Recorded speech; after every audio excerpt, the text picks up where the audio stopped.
Weather coverage you can count on. This is the First Alert Forecast from meteorologist Carrie Allen.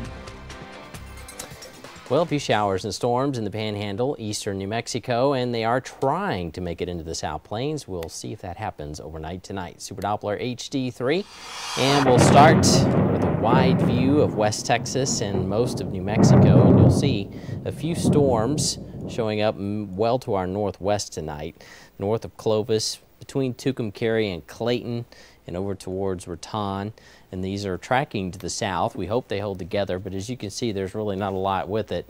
About 20 lightning strikes in that storm north of Tucumcari. They're certainly not severe, and at this point, they're really beginning to weaken. So I'm really doubtful that we're going to get much in the way of rain, but some of our computer models do show that this might hold together. So if you're in the Muleshoe area and perhaps in the Littlefield region and western and northern areas of the South Plains, you might get a few showers overnight tonight. Even a rumble of thunder cannot be ruled out, but it will be late tonight. Now we'll look at instant data. Our current temperature, it sits at 87, and we have a south wind at 7 miles per hour. This is discouraging. Our dew point's only 47, it's dry, so we really don't have a lot of moisture to work with. Humidity at 24%. When it's that low, our rain chances, even if it tried to rain, would likely evaporate before reaching the ground. Our peak gust today, 14 miles per hour. That's all we could do. And we hit 103 degrees here at News Channel 11. Now as we show you the tropics again, big story. We showed you this earlier, but this is Hurricane Irene, and it is still moving right along the Atlantic seaboard region, and its track will carry it across the northeast into Canada, Newfoundland, Greenland, Iceland. This is by Wednesday and Thursday. It will really get picked up by the jet stream and carried well across the Atlantic, and eventually it will affect Europe. And that will be next week. Coming back closer to home, we see a pretty nice weather pattern for the South Plains. Hot temperatures, 80s most of us. A few 90s showing up. Paducah and Guthrie still in the 90s.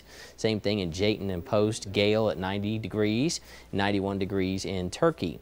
We have extreme heat in central Texas too. Dallas, Fort Worth at 94, San Antonio 93. Today, Austin had its second hottest day ever, 110. The daytime high in Austin. That is unheard of almost. San Antonio hit 106, and this is closer to the Gulf. You usually don't see that type of temperature pattern for South Texas with the humidity they have, but that is ridiculous. Now you can see here satellite and radar combined showing a few clouds and light showers northwestern portions of our area. This is what I was going to show you earlier. The raincast does hold that activity to our northwest long enough to maybe brush the northwestern portion of the South Plains. So for that reason, maybe a slight chance of a storm or two, mainly northwestern areas of the South Plains. But again, I wouldn't count on it. It looks like they are weakening as we speak. 60s northwestern areas, 70s for the rest of us. Daytime highs certainly warming up and high pressure in control. Today only 99. A little surprised by that. But tomorrow we should be able to reach the century mark. And we'll do it again. Tomorrow's record is 100 degrees, set in 1941, I believe. And as you can see in our 7-day forecast, the heat is on. And maybe Wednesday and Thursday, some cooling. We hope for a few showers also by late in the week. 110 in Austin. Austin, it was a terrible day down there. Kind of like how it feels here in the South Plains. Absolutely. Thanks, Carrie.